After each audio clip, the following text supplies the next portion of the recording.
Com grande alegria que retornamos a esse abençoado programa.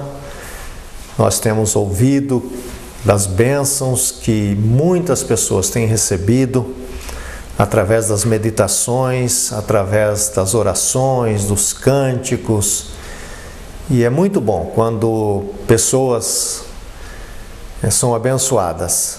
E nós queremos fazer um desafio para você, que você esteja sempre divulgando esse programa, colocando o programa em oração, as pessoas que o dirigem, que são pessoas abnegadas, que têm colocado os seus dons e talentos a serviço do reino de Deus.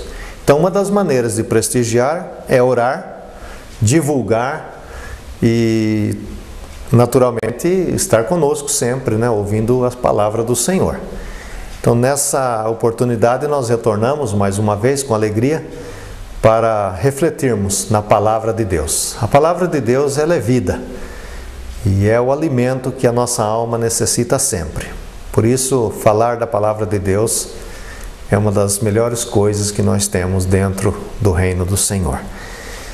E hoje eu quero trazer uma palavra especial a respeito da missão de Jesus Cristo a cada um de nós. Os meus estudos, e eu, na Faculdade Teológica Sul-Americana, onde eu dou aula, são na área da missão da igreja, ou das missões. E é uma coisa que me apaixona muito, porque Deus poderia fazer a sua obra sozinho. Ou você acha que Ele não poderia?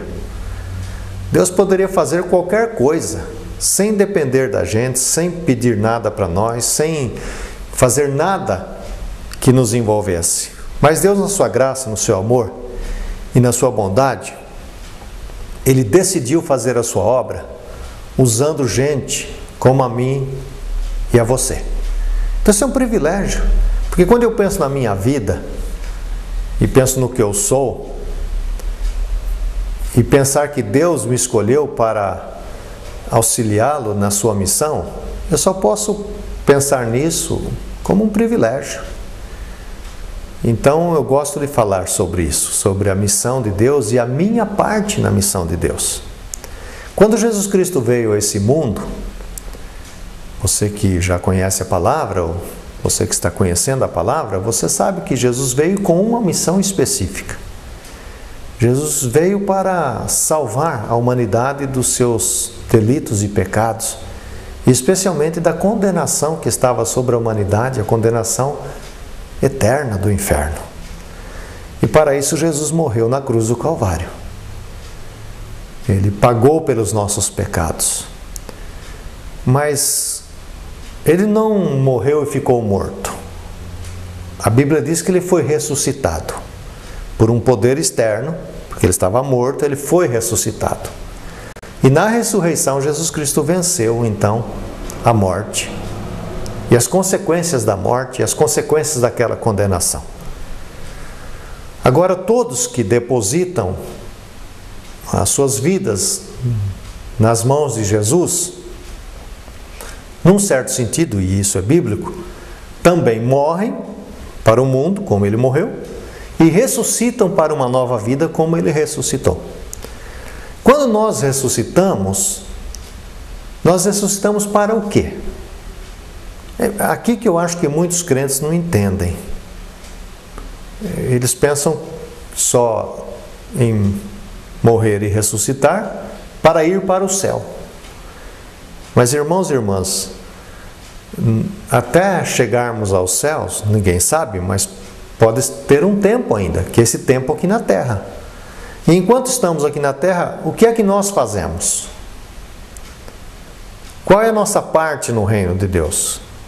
Qual é a nossa função? Qual é a nossa missão? Qual é a nossa obrigação? Qual é o nosso compromisso? Então é sobre isso que eu quero falar com você nessa oportunidade. Jesus, por exemplo, antes de subir aos céus, Ele deu aquilo que nós chamamos de a grande comissão. Eu vou ler para você, está registrado, se você depois quiser ler mais uma vez, no livro do Evangelho de Mateus, capítulo 28, de 18 a 20.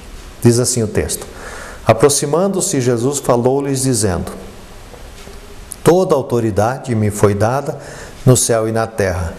Ide, portanto, fazei discípulos de todas as nações, batizando-os em nome do Pai, do Filho e do Espírito Santo, ensinando-os a guardar todas as coisas que vos tenho ordenado, e eis que estou convosco todos os dias até a consumação dos séculos. Então esta é chamada de a grande comissão. Então a grande comissão é dada baseada num detalhe importante que foi mencionado no texto. Ele diz: toda autoridade me foi dada. Sobre o que Jesus está falando? A autoridade que ele conquistou justamente na morte e na ressurreição, especialmente na ressurreição. Quando ele ressuscitou, ele destruiu a morte e reconquistou então todo o poder. Porque quando ele morreu, ele perdeu o poder. Na ressurreição, ele reconquistou. Então, toda autoridade me foi dada. Quando alguém perguntar, com que autoridade você está falando de Deus ou de Jesus? Com que autoridade você está visitando essa cadeia? Com que autoridade você está visitando o hospital? Com que autoridade você está fazendo o bem aos seus vizinhos? Você pode dizer, com autoridade me dada, que me foi dada por Jesus Cristo. Porque ele diz que ele tem toda a autoridade no céu e na terra. Aqui na terra, nessa terra. Então ele diz: fazei discípulos. Esse é o imperativo do texto. O imperativo não é o ide, como está registrado aqui. O imperativo é fazei discípulos. Como? Caminhando. Então, gente, não precisa se preocupar aqui em pensar assim, mas eu não sei fazer isso. Na medida que você caminha, você vai falando de Jesus. Quando você vai lá no seu emprego, na sua escola, na rua, na feira, no mercado, ao caminharmos, a gente fala de Jesus. Então esta é chamada grande comissão. Há ainda um outro texto, se você permitir, eu vou ler para você, que também configura esse envio de Jesus Cristo. Antes ainda de subir aos céus, no livro dos Atos dos Apóstolos, no capítulo 1, verso 8, é um texto bastante conhecido, está escrito assim, Atos dos Apóstolos, capítulo 1, versículo de número 8, quando Jesus diz que nós receberíamos o poder. Veja, de novo ele fala do poder. Toda autoridade se refere a poder. Então ele está transferindo agora esse poder para nós.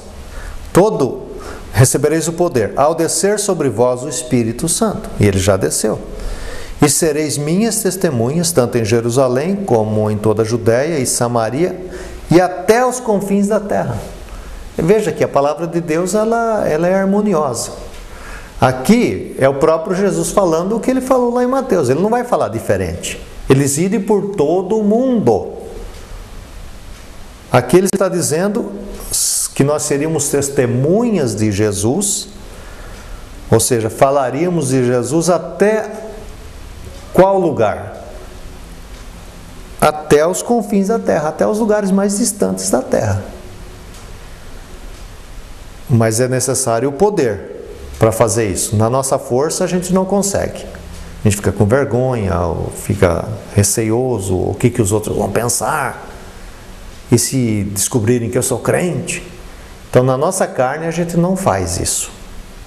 É preciso um poder maior do que a nossa fraqueza. Então o poder vem do alto, vem do Espírito Santo. Então são duas comissões aqui, né? A mesma comissão de duas formas. Mas eu ainda vou ler um terceiro texto para você, que é um texto que completa esses dois de forma maravilhosa. E está registrado no Evangelho de João, no capítulo 20, Evangelho segundo São João, capítulo 20, verso 21. E aqui então eu me detenho um pouquinho mais para falar sobre a nossa missão aqui na terra. João 20, 21.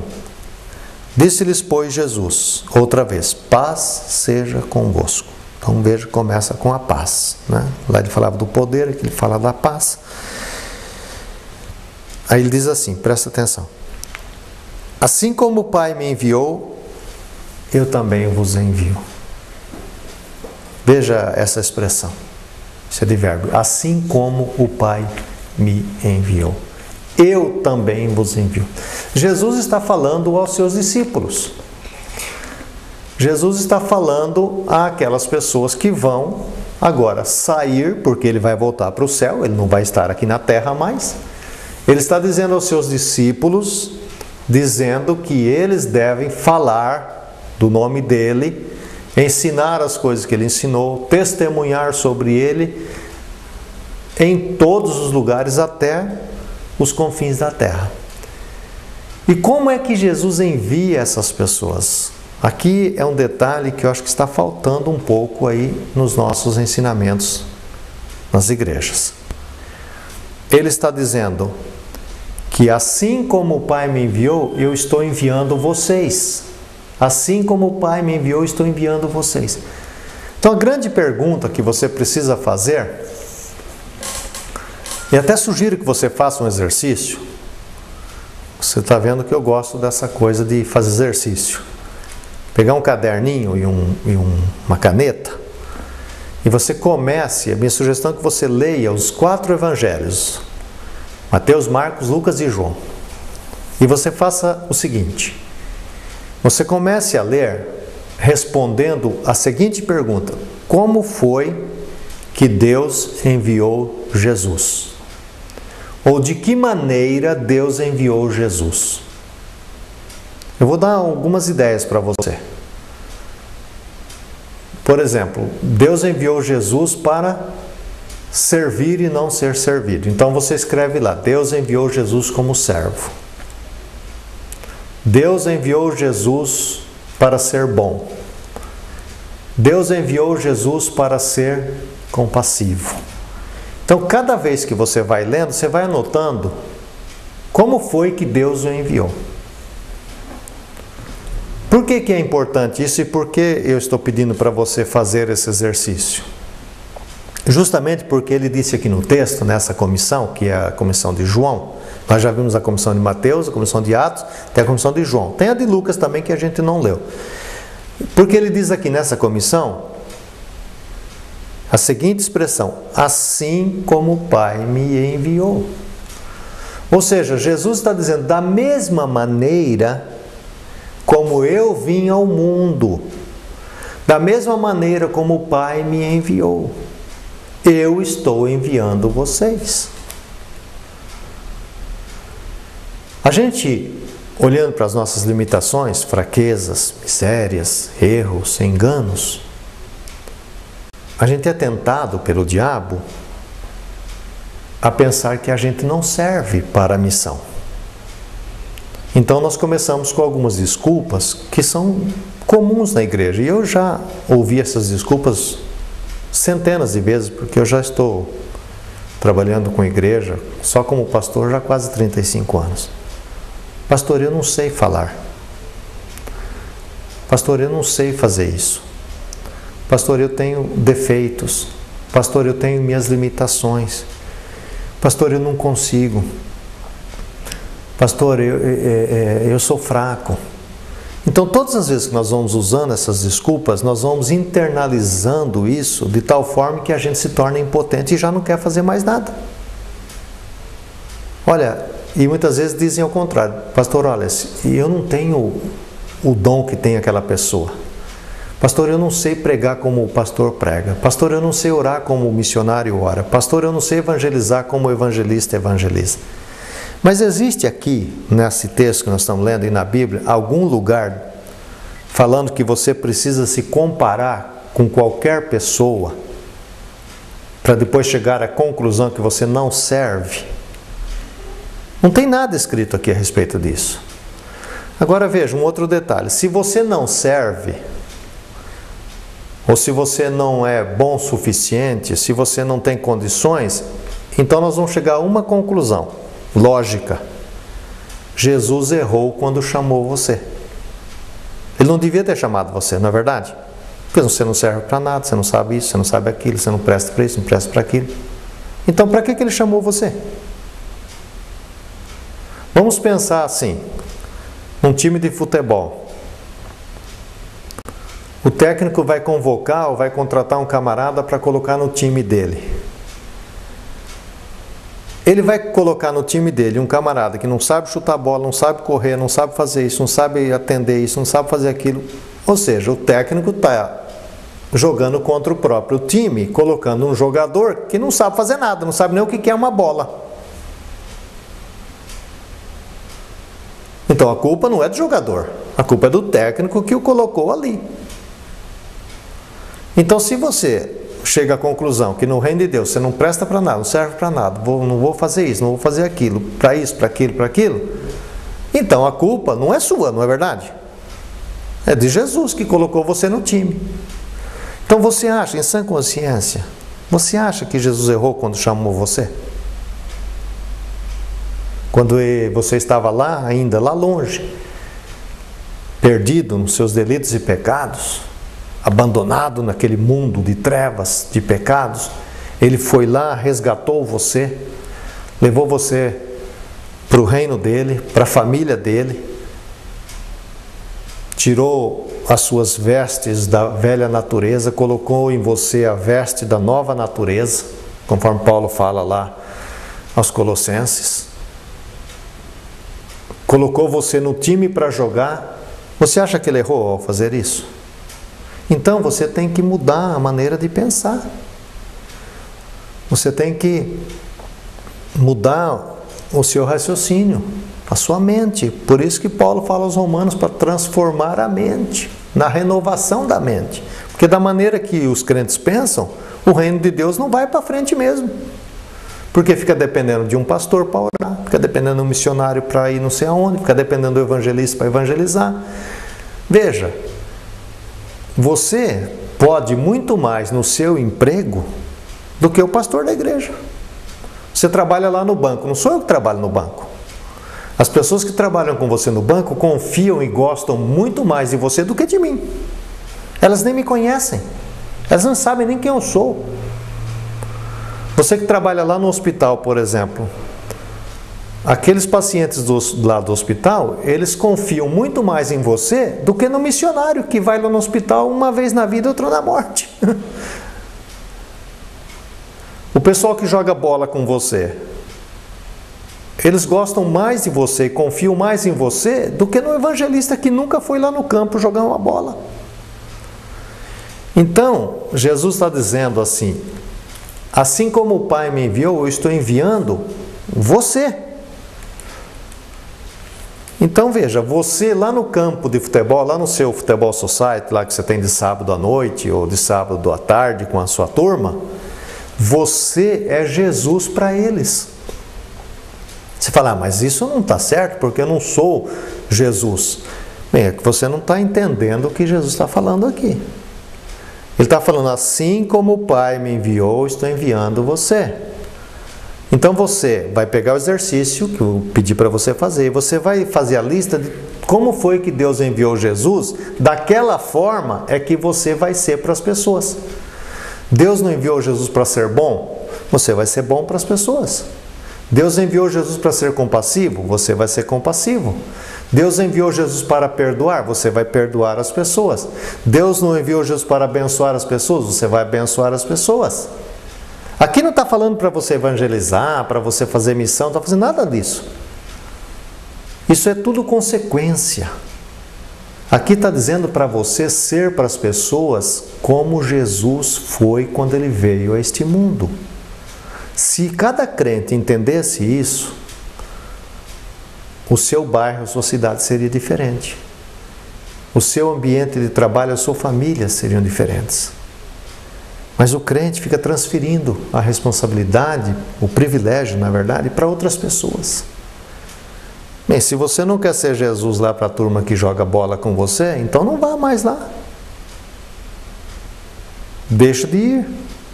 Daqui a pouco você vai ficar em casa, você não vai fazer mais nada na vida. Porque se você sair de casa, você já está saindo para ser Jesus, como Jesus para as pessoas com as quais você convive. E até mesmo dentro de casa.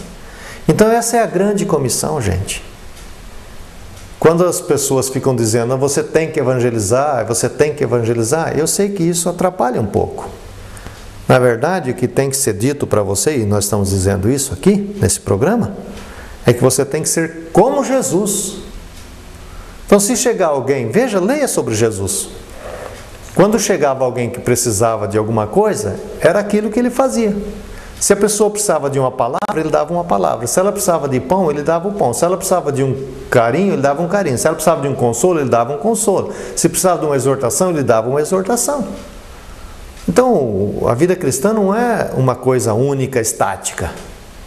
Nós somos para as pessoas dependendo daquilo que elas precisam de nós. Então, eu quero desafiar você, que essa é a grande bênção. Entender isso. João 20, 21. Anota aí para você ler, para você pensar melhor sobre o que nós estamos falando. Assim como o Pai me enviou, eu estou enviando você.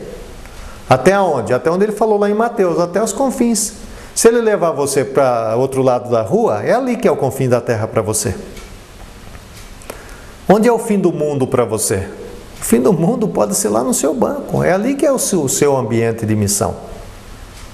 Não fica pensando na China, na África, não. Porque crente é doido para pensar lá longe, porque aí ele não tem nada a ver com isso, certo? Como que eu vou chegar lá na África? Isso não está longe de mim. Não, não. Os confins da terra para você é lá no banco, é lá na escola, é lá na sua família. É lá que começa. O fim do mundo começa no começo do mundo. Então fica aí esse recado, esse desafio. Seja como Jesus para as pessoas, sua vida vai mudar e a vida das pessoas também vão mudar. Amém? Nós vamos orar, não só por você, por todos nós, porque todos nós precisamos de cumprir essa palavra. Oremos então. Querido Deus e Pai, obrigado porque quando o Senhor olhou para nós, o Senhor viu em nós alguma coisa que seria útil para o Teu reino. Obrigado porque Jesus confiou a nós e confiou em nós também, para que nós fôssemos ao mundo como Ele e para que agíssemos no mundo da maneira como Ele agiu. Senhor, como este mundo está precisando de pessoas assim. Eu quero ser essa pessoa, Senhor. Eu quero ser essa pessoa. E eu oro também por aqueles que nos ouvem, para que também possam ter esse mesmo desejo. É no nome de Jesus que oramos. Amém. Deus abençoe seu coração, sua vida, sua família, também a sua comunidade aí onde você congrega. Amém.